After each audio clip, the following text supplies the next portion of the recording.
There's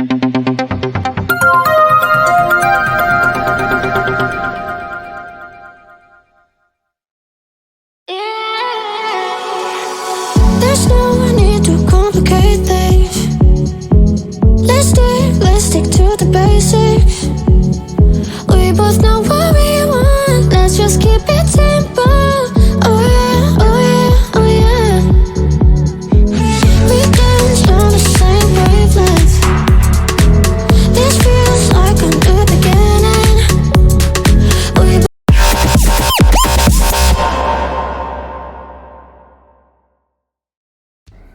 Assalamualaikum warahmatullahi wabarakatuh. Perkenalkan, saya Rinis Ganingsi, calon guru penggerak Angkatan 10 Kabupaten Bogor. Pada kegiatan kali ini, saya mendapatkan tugas untuk mewawancara Kepala Sekolah SMP Al-Azhar BSD Medland dengan beliau Bapak Abdul Jawad HR MPD. Assalamualaikum Bapak. Waalaikumsalam warahmatullahi wabarakatuh. Apa kabarnya Pak hari ini? Alhamdulillah sehat luar biasa. Ibu sendiri apa kabarnya Bu? Alhamdulillah Pak, saya juga sehat luar biasa. Iya Bapak, terima kasih atas kesediaan waktunya ya Pak untuk menjadi narasumber saya pada tugas wawancara kali ini. Baik, mungkin langsung saja ya Pak ya ke beberapa pertanyaan.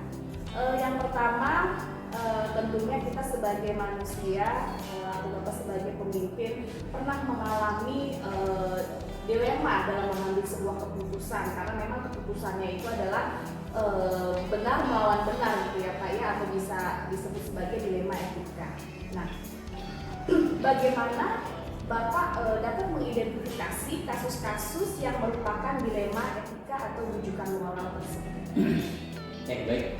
Ini perlu saya sampaikan bahwa seorang pemimpin pasti akan dihadapkan pada situasi atau kondisi yang mana pemimpin itu harus mengambil sebuah keputusan, tapi dapat mengakomodir semua unsur atau elemen lapisan ya dari warga sekolah, baik itu peserta didik, guru, orang tua, dan siapapun itu yang memiliki kepentingan terkait dengan sekolah kita.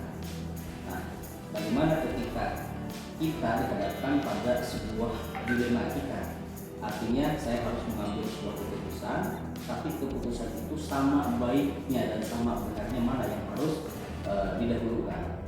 Nah, kalau kami secara pribadi akan mengidentifikasi terlebih dahulu setiap keputusan, ditimbang dan ditinjau dari sudut pandang mana yang lebih banyak manfaatnya, mana yang lebih sedikit madaratnya. Salah satu dilema etika yang barangkali ketika saya harus mengambil keputusan terkait dengan individu, tapi ternyata banyak orang yang akan terabaikan sehingga harus saya pertimbangkan juga kelompok. Nah, setelah saya identifikasi mana yang lebih banyak manfaat dan manfaatnya, baru di sana kita bisa mengambil keputusan. Kurang lebih seperti itu. Baik, luar biasa nih Bapak ya. Jadi bisa saya simpulkan tadi cara Bapak mengidentifikasi kasus-kasus yang merupakan dilema etika adalah dengan cara menimbang dan meninjau ya. Maksudnya apakah memang banyak manfaatnya ataukah banyak mudaratnya seperti itu Bapak. Baik. Untuk pertanyaan selanjutnya adalah bagaimana Bapak menjalankan pengambilan keputusan di sekolah Bapak, terutama untuk kasus-kasus di mana ada dua kepentingan yang sama-sama benar atau sama-sama mengandung nilai kebajikan. Ketika saya harus mengambil keputusan yang mana di dalamnya ada nilai kebajikan dan juga nilai apa tadi? Nilai kebajikan atau sama-sama benar. Sama-sama benar. Saya melihat dari sudut pandang, lihat daripada keadilannya dulu, keadilannya dan juga kira-kira setelah adil kasihannya juga ya. Nah, kurang lebih seperti itu biasanya. Ya, jadi menimbang itu setelah mengidentifikasi yang awal, yang mana kedua ya saya melihat sudut pandang keadilannya dulu. Nah, kira kemana yang kita berikan. Dari sudut pandang keadilan ya Pak ya. Oke, selanjutnya adalah langkah-langkah atau prosedur seperti apa yang biasa Bapak lakukan selama ini? Oke, yang prosedur pertama itu adalah saya mungkin tidak bisa berdiri sendiri ya. Saya harus mengomunikasikan juga dengan itu rekan kerja, terutama untuk staff ya, baik itu wakil di kurikulum, siswaan atau siapapun itu yang barangkali saya bisa ajak komunikasi nih. Kemudian saya memilah dan memilih, gitu kan, mana dari sudut pandang yang lebih banyak manfaat dan manfaatnya. Setelah itu saya lebih melihat kepada keadilan yang mana nih yang lebih adil, sehingga urusan itu bisa dijalankan. Ada komunikasi ya, Pak ya? Komunikasi. Ya baik. Pertanyaan berikutnya Pak, hal-hal apa saja yang selama ini Bapak anggap efektif dalam pengambilan keputusan pada kasus-kasus dilema ini? Dalam pengambilan keputusan ini sebetulnya kita harus mendasarkan pada 3 pertimbangan prinsip. Prinsip yang pertama itu kita harus berbasis hasil akhirnya. Nah, kira-kira pengambilan keputusan itu ketika nanti kita putuskan hasil akhirnya seperti apa? Itu prinsip yang pertama. Yang kemudian saya pertimbangkan juga prinsip daripada basis peraturan, bukan, atau rule based thinking. Nah, kira-kira menyalahi tidak kalau seandainya saya berikan keputusan ini terhadap regulasinya nih? Itu. Misalkan saya harus mengeluarkan maaf nih anak atau memutuskan anak tidak naik kelas, nih. Saya harus lihat dulu ketika anak ini diputuskan tidak naik kelas, hasil akhirnya nih kira-kira bagaimana sebenarnya. Atau setelah itu secara peraturan akademik nih kira-kira anak ini bermasalah enggak dan masuk enggak ke dalam kriteria itu. Dan yang ketiga adalah berbasis rasa peduli, Bu, atau yang disebut dengan care based thinking. Artinya rasa peduli itu harus ditanamkan, jangan sampai hanya gara-gara kita berbasis aturan tapi ternyata tidak memiliki empati atau simpati, sehingga anak itu ketika diputuskan atau masalah itu diputuskan ternyata efeknya banyak sekali. Jadi saya ketika mengambil keputusan itu harus berdasarkan 3 prinsip. Satu, prinsip daripada hasil akhir, kemudian yang kedua prinsip daripada peraturan atau regulasi, yang berikutnya itu adalah rasa peduli, kurang lebih seperti itu. Luar biasa sekali Bapak ya. Jadi dalam pengambilan keputusan pemegang 3 prinsip tersebut ya Pak ya. Jangan sampai ketika kita memutuskan dampaknya itu istilahnya lebih banyak dampak buruknya seperti itu ya. Baik. Selanjutnya Pak, hal-hal apa saja yang selama ini merupakan tantangan dalam pengambilan keputusan pada kasus dilema ini? Tantangannya itu lebih kepada ini ya, bagaimana diri kita sendiri memposisikan sebagai kepala sekolah, top manajemen, dan sebagai seorang manusia biasa yang barangkali kalau saya mengambil posisi di dalam keputusan itu, misalkan posisi yang orang bersangkutan yang harus saya putuskan, nah tantangannya lebih kepada di internal saya sendiri gitu ya. Jadi mana yang sifatnya secara rasional saya harus lakukan, mana yang intuisi kepemimpinan itu harus saya gunakan. Jadi lebih seperti itu ya. Jadi lebih kepada internal diri saya sendiri. Saya harus memilah dan memilih mana saatnya saya harus tegas, mana saatnya saya harus menggunakan hati nurani. Kurang lebih seperti itu caranya. Jadi kita tidak hanya berdasarkan peraturan atau regulasi saja ya Pak ya, tetapi juga ke ada pertimbangan hati nurani seperti itu ya Pak ya. Oke, baik. Selanjutnya, apakah Bapak memiliki sebuah jadwal tertentu dalam sebuah penyelesaian kasus dilema etika ini, dan apakah mungkin Bapak menyelesaikan masalahnya itu di tempat, langsung di tempat ketika menghadapi suatu persoalan, atau memiliki jadwal khusus? Yang pertama, dilihat dari sudut pandang variasi masalahnya atau kasusnya. Kalau memang dibutuhkan waktu segera mungkin untuk diputuskan, saya harus segera memutuskan. Tapi barangkali masalah itu perlu disampaikan dulu kepada warga sekolah yang lain, atau barangkali ke guru-guru dan lain sebagainya, ya saya harus lakukan. Jadi apakah ada jadwal atau tidak ya tergantung masalah yang dihadapi ya. Seperti itu. Kalau kita berbicara masalah bagaimana anak ini keberlangsungan belajarnya naik ke kelas berikutnya atau tidak, sudah pasti kan ada jadwalnya ketika sidang naik kelas kan seperti itu. Tapi kalau case tertentu yang saya harus putuskan pada saat itu juga, mungkin ya saya minta dengan urgensinya gitu ya, seberapa penting pada saat harus saya putuskan. Ya, perlu seperti itu. Baik, berarti tergantung dari urgensi Ya. sebuah permasalahan ya Pak ya. Oke, baik. Berikutnya adalah adakah seseorang atau faktor-faktor apa yang selama ini mempermudah atau membantu Bapak dalam pengambilan keputusan? Baik, yang mempermudah pengambilan keputusan itu adalah sebenarnya komunikasi yang baik dibangun ya, seperti itu antara kami sebagai top manajemen dengan Bapak Ibu guru sebagai mitra dan juga orang tua, artinya seluruh stakeholder warga sekolah dan lain sebagainya itu sangat membantu sekali dalam mengambil keputusan. Tapi kalau memang permasalahannya itu harus melibatkan semua. Tapi ada beberapa kasus atau permasalahan yang barangkali tidak perlu saya sampaikan kepada yang lain, cukup di tataran kepala sekolah saja, itu perlu. Tapi setidaknya kami secara struktur organisasi memang berada di bawah pelaksana harian ya. Artinya segala sesuatu itu harus kita komunikasikan dulu dengan pimpinan kami yang di atas. Jadi setiap keputusan apapun meskipun kami yang memutuskan tetap harus berkoordinasi. Intinya adalah komunikasi. Komunikasi dan selalu berkoordinasi ya Pak ya. Baik, ini pertanyaan terakhir nih Pak ya. Pertanyaannya cukup sulit semua sepertinya. Tapi saya yakin dengan apa istilahnya Bapak cukup apa bukan cukup memang Bapak sangat punya kompetensi. Iya dong. Ini menjawab pertanyaan-pertanyaan baik.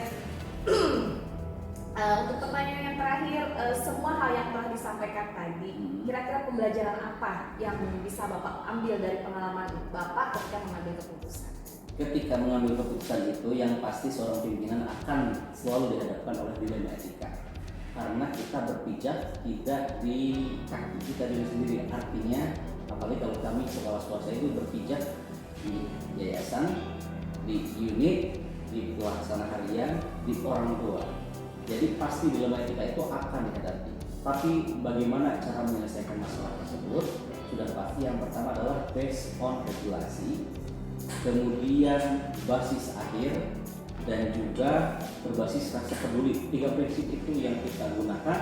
Insya Allah sih setiap keputusan yang kita ambil akan bermanfaat untuk perempuan. Mengutip dari kemarin dia Pak Joko Widodo sampaikan gitu ya Bu, bahwa di akhir kepemimpinan beliau menyampaikan bahwa saya mohon maaf tidak bisa memberikan kepuasan atau tidak bisa memberikan harapan kepada semua pihak. Sama dengan kami pun, artinya pasti akan ada keputusan yang barangkali bisa jadi cocok untuk satu golongan, tidak cocok untuk golongan yang lain. Tetapi bagaimana kita bisa menerima? Karena prinsipnya adalah spektrum untuk mata kita mungkin diperluas ya, supaya lebih universal melihat dan politik melihat permasalahan. Jadi seperti itu. Oke, berarti bisa saya simpulkan bahwa dalam mengambil keputusan Bapak memegang prinsip dasar yang pertama itu based on regulasi, ya, dan juga tidak bisa memungkiri bahwa memang kita terikat sebuah peraturan di sekolah. Kemudian yang kedua itu hasil akhirnya seperti apa. Kemudian yang ketiga adalah based berdasarkan rasa peduli. Jadi memang meskipun kita based on regulasi, tapi kita juga tidak bisa memungkiri adanya rasa peduli sesuai dengan hati nurani kita. Oke, mungkin cukup Pak pertanyaannya. Terima kasih Bapak atas kesediaan waktunya. Assalamualaikum warahmatullahi wabarakatuh. Waalaikumsalam.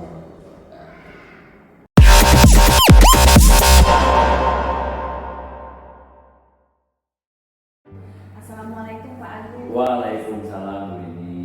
Apa kabarnya Pak hari ini? Baik Ibu. Alhamdulillah. Bapak perkenalkan, saya Rinsianisi, calon guru penggerak angkatan 10 Kabupaten Bogor. Oke.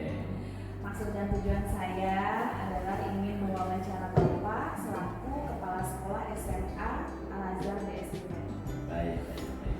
Baik, mungkin langsung saja ya Pak ya. Silakan Bu Rini. Oke, baik. Pertanyaan yang pertama, bagaimana Bapak dapat mengidentifikasi kasus-kasus yang merupakan dilema etika atau rujukan moral? Oke, ya. Baik. Bu Rini, memang sebagai pimpinan ya, kelas utamanya pasti kerap kali ya kita akan menemui masalah-masalah yang kadang-kadang kita dilematis untuk diberikan keputusan. Ya. Nah, dalam hal ini biasanya kami sebagai pimpinan, saya terutama itu akan mengidentifikasi tentang masalah mana yang paling urgent dan berdampak besar, sehingga saya harus memilah ketika ada sebuah pilihan, ketika diambil tindakan A maka apa akibatnya, ketika B akibatnya. Nah itu mungkin akan kita identifikasi dahulu terhadap hal itu. Apa indikatornya? Biasanya kita kalau ngatur soal guru misalnya pasti kan ada dulu atau kode etik guru yang ada di kita atau di ilmunya, apakah itu sudah terpenuhi? Ya. Kemudian yang kedua, bagaimana dampaknya terhadap keberlangsungan sekolah tersebut sendiri. Nah itu biasanya. Nah itu akan menjadi pola dasar kita untuk memutuskan mana yang menjadi prioritas.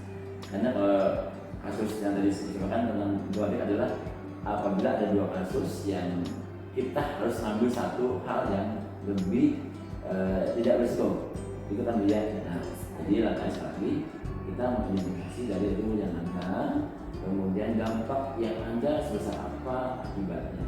Pasti tidak ada yang menyenangkan atau tidak bisa menyenangkan semua orang, itu pasti ya. Tapi kan dari hal itu kita mesti ada hal yang saya yakini dari aturan main yang ada serta dari akibat yang ada. Kita gitu dulu.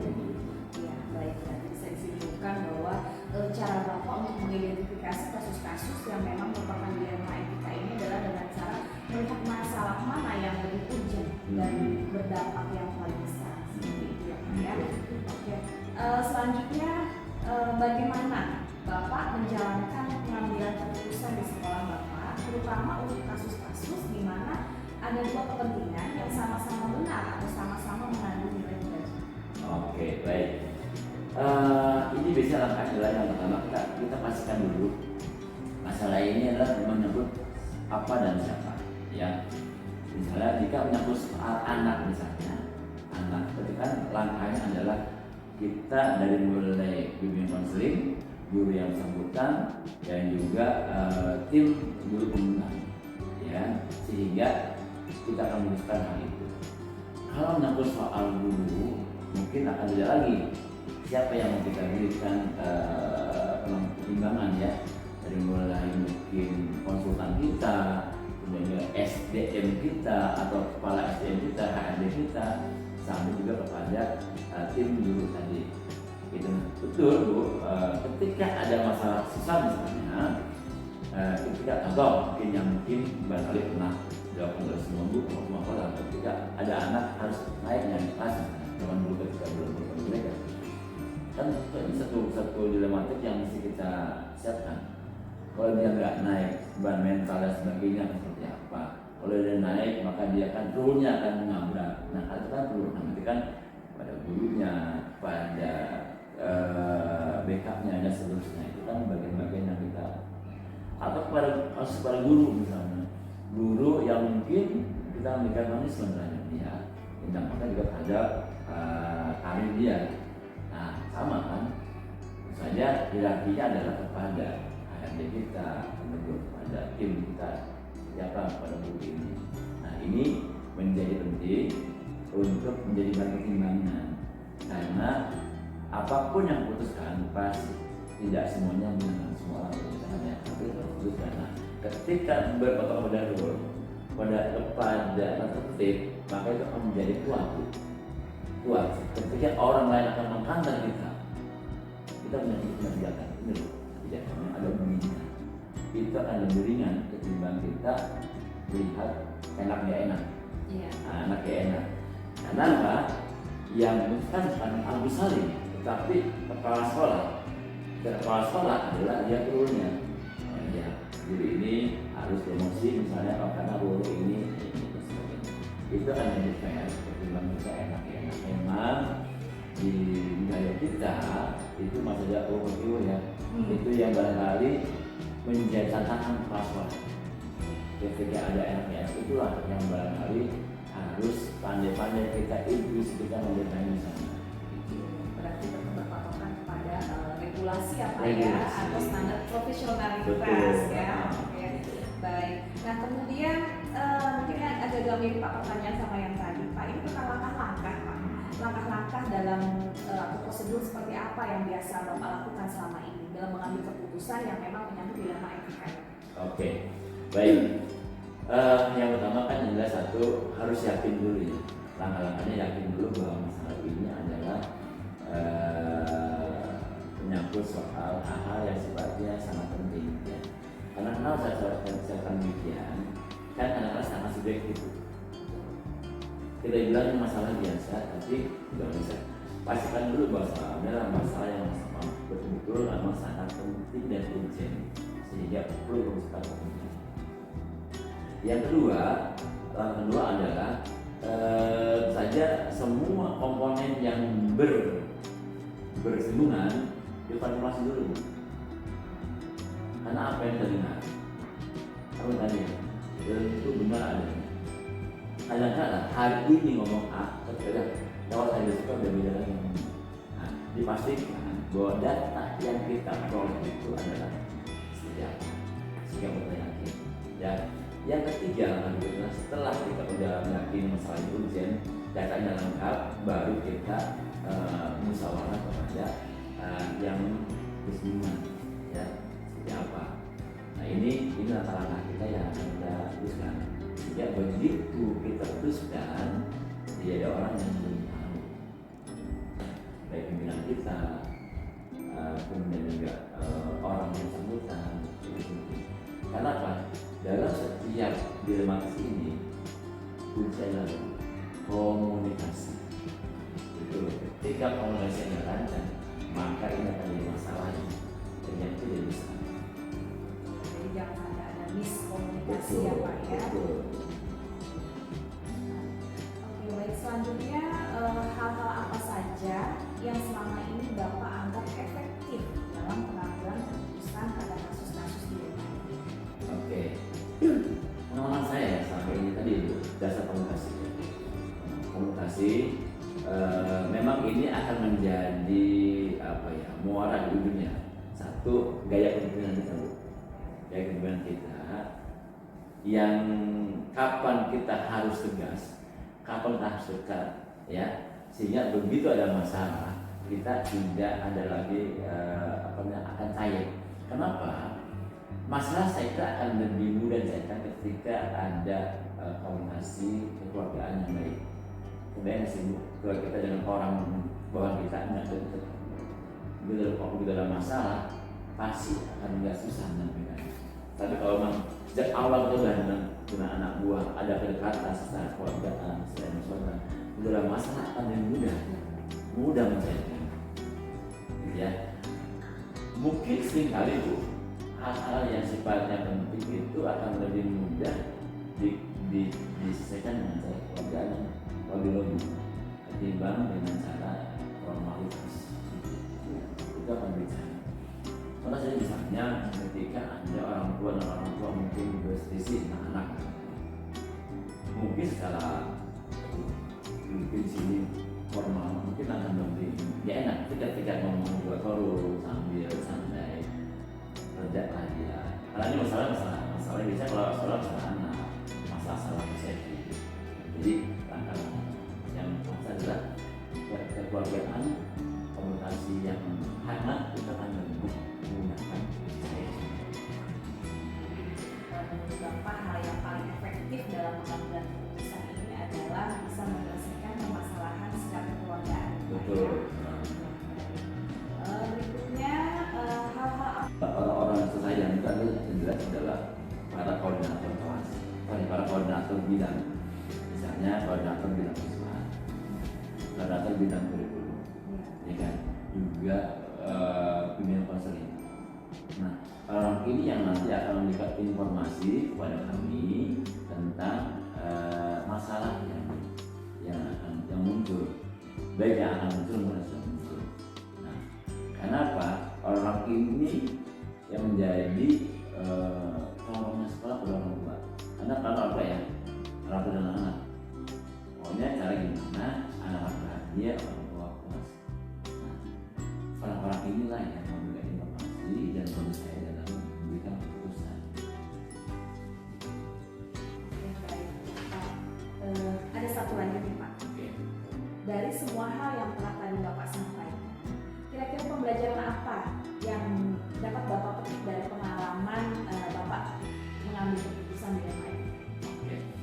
Ada dua hal. Satu, yakin. Yang kedua, sabar.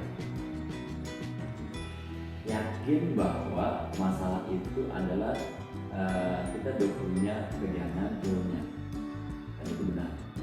Sabar, pasti setiap kita itu tidak bisa minta semua orang. Bersabar ya Bu, karena pada pasti hal yang benar ini belum tentu semua orang juga siap. Karena yang dilematis kan, itu dua hal. Yakin bahwa apa yang kita sampaikan adalah kebenaran.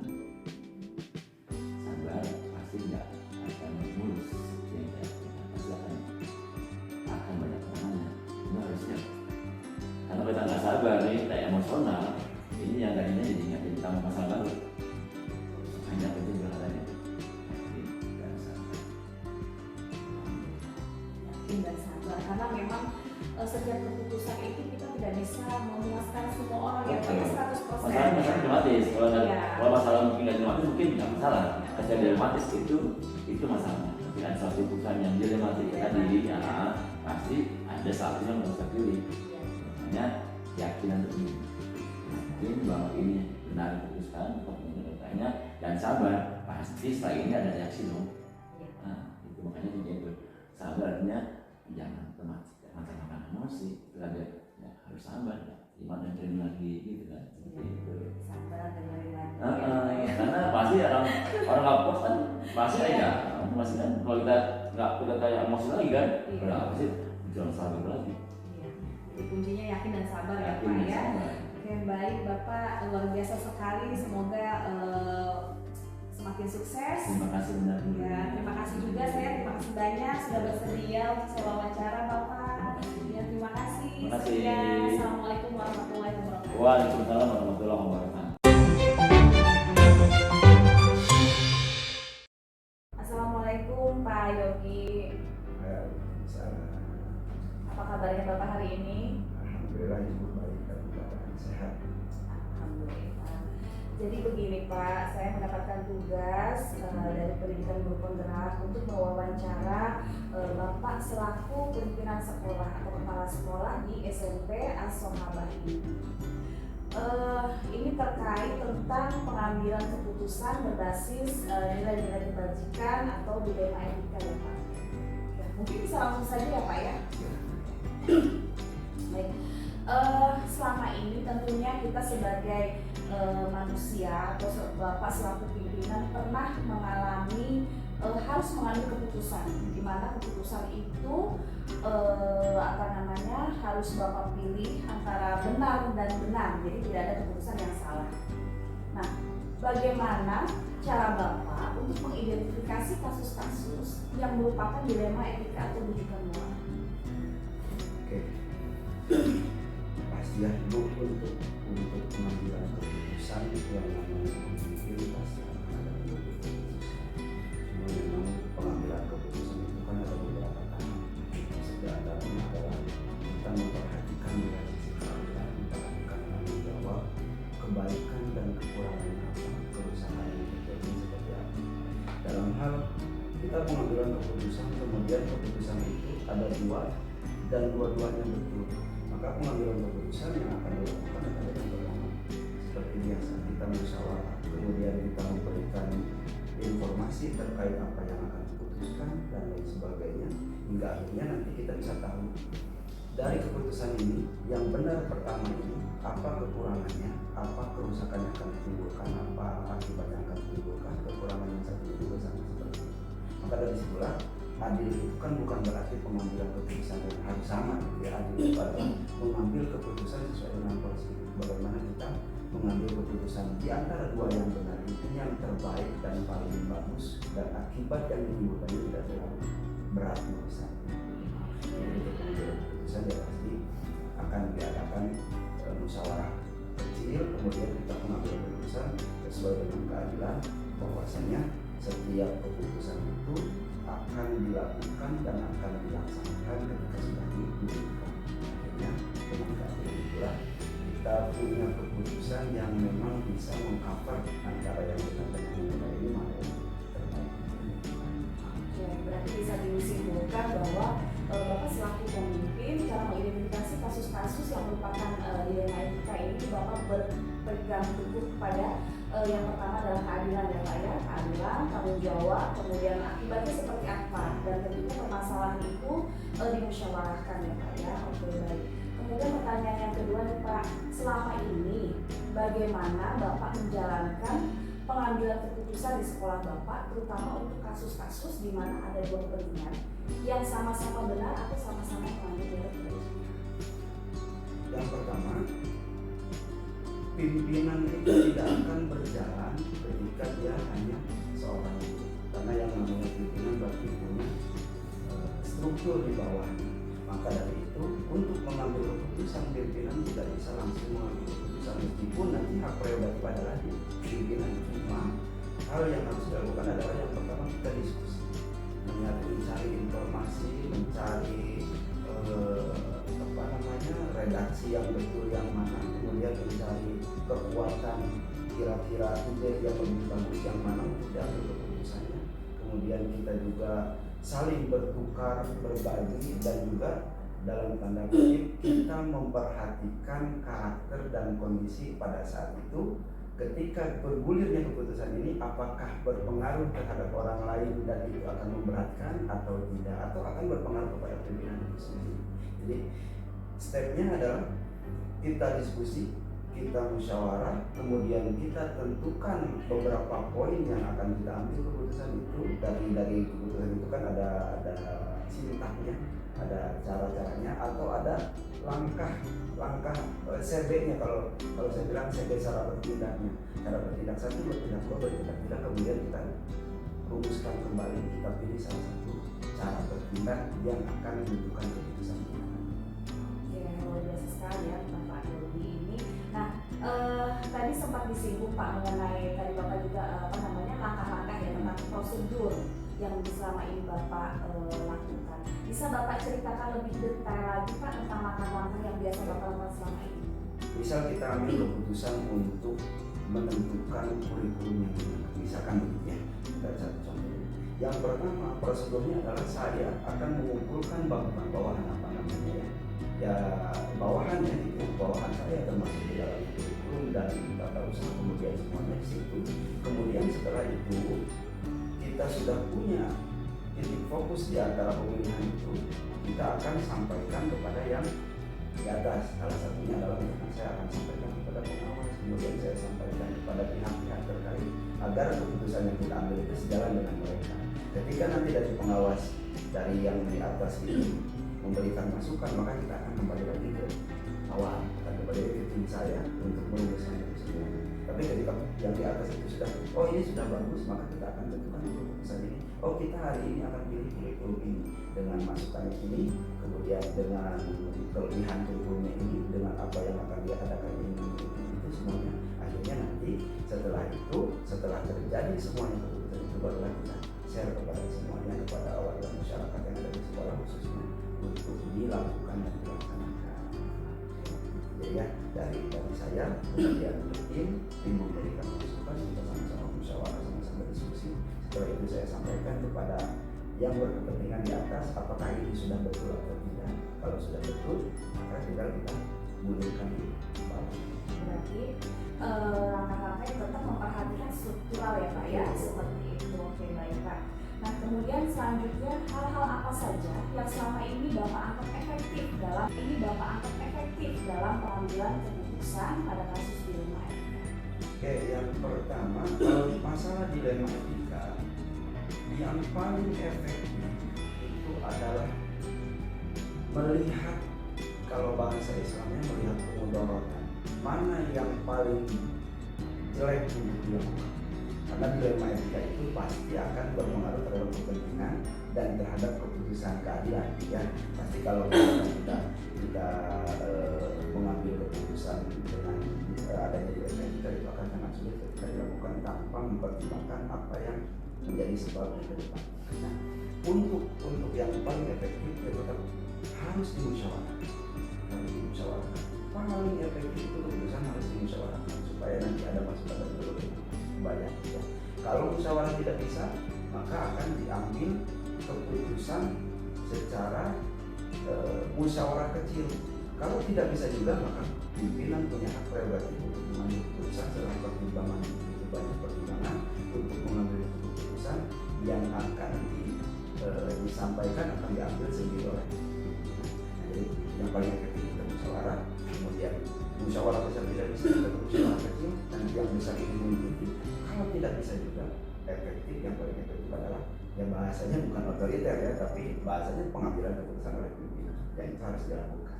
Oke, berarti hak mutlak pimpinan. Hak Kalau misalkan memang musyawarah dari yang musyawarah besar kemudian tetap berkoordinasi dengan pihak terkait, namun belum menemukan titik temu gitu ya. Baik. Oke. Nah, kemudian hal-hal apa saja yang selama ini merupakan tantangan bagi Bapak dalam pengambilan keputusan dilema etika ini? Oke, tantangan pengambilan contoh misalnya saya punya guru itu tidak semuanya bagus, tidak semuanya jelek.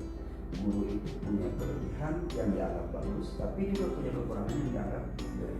Dilema keputusan itu adalah ketika saya ingin mengambil keputusan untuk mendisiplinkan guru, sementara guru itu pernah berbuat sesuatu yang baik dan kebaikan ini lebih banyak dibanding keburukan yang dia lakukan, misalkan begitu. Nah, akan ada timbul dilema keputusan, saya harus menyampaikan yang profesional, sementara saya punya penilaian dari si guru ini bahwa guru ini pernah melakukan kebaikan yang lebih banyak dibandingkan keburukan yang dia lakukan.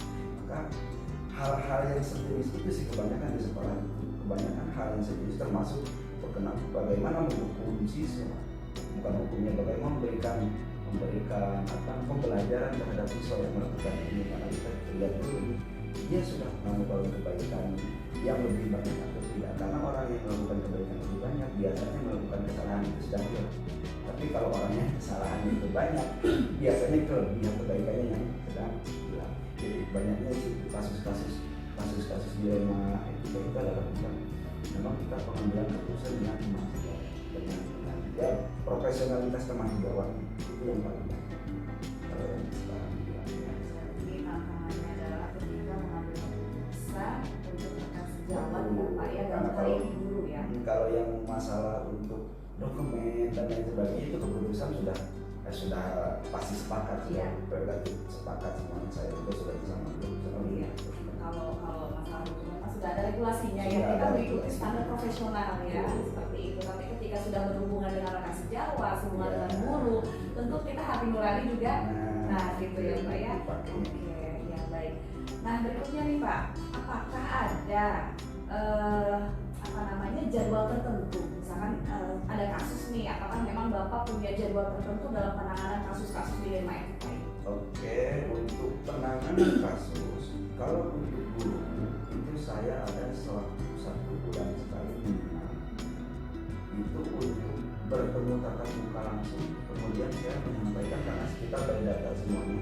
Ada misalkan karena kita pondok pesantren, ada yang guru yang kita sholat berapa kali, saya akan panggil orangnya, kemudian saya tanyakan.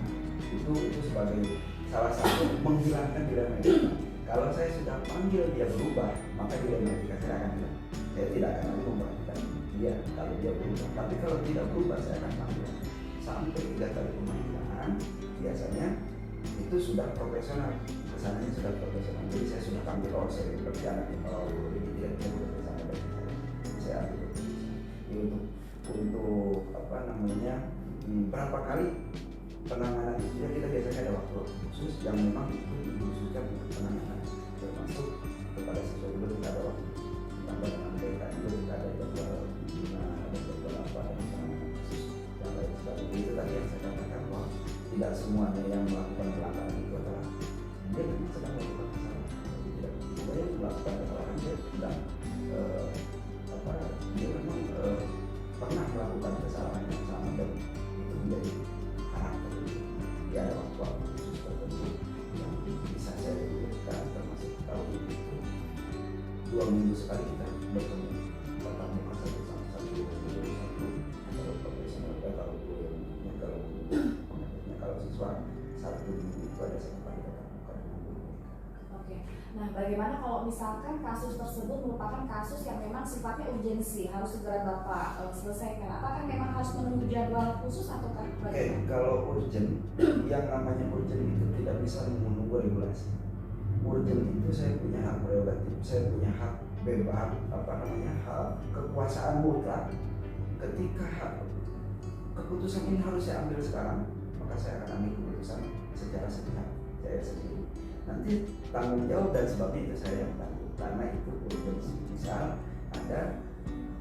Misalkan ada anak yang sedang melarikan, misalkan kabur atau melakukan sesuatu yang ada di luar sana, dan itu saya harus segera selamatkan, maka saya akan selamatkan dengan langsung saat itu juga. Saya tidak akan diskusi, tidak akan apa, saya akan sampaikan kepada orang itu, ayo kita selesaikan masalah. Berarti urgensi ya. Oke baik, jadi untuk masalah-masalah yang masih pada urgensi, Bapak punya hak prerogatif ya Pak ya untuk segera Itu menjadi hak tertentu. Ya ada waktu khusus tertentu yang bisa saya berikan, termasuk tahun ini 2 minggu sekali kita bertemu tatap muka satu kalau siswa Sabtu Minggu itu ada seminar. Nah, bagaimana kalau misalkan kasus tersebut merupakan kasus yang memang sifatnya urgensi, harus segera Bapak selesaikan? Apakah memang harus menunggu jadwal khusus atau Oke, kalau urgent, yang namanya urgent itu tidak bisa menunggu regulasi. Urgent itu saya punya hak prerogatif, saya punya hak bebas, hak kekuasaan mutlak. Ketika hak keputusan ini harus saya ambil sekarang, maka saya akan ambil keputusan secara sepihak saya sendiri. Nanti tanggung jawab dan sebabnya itu saya yang tanggung, karena itu urgensi.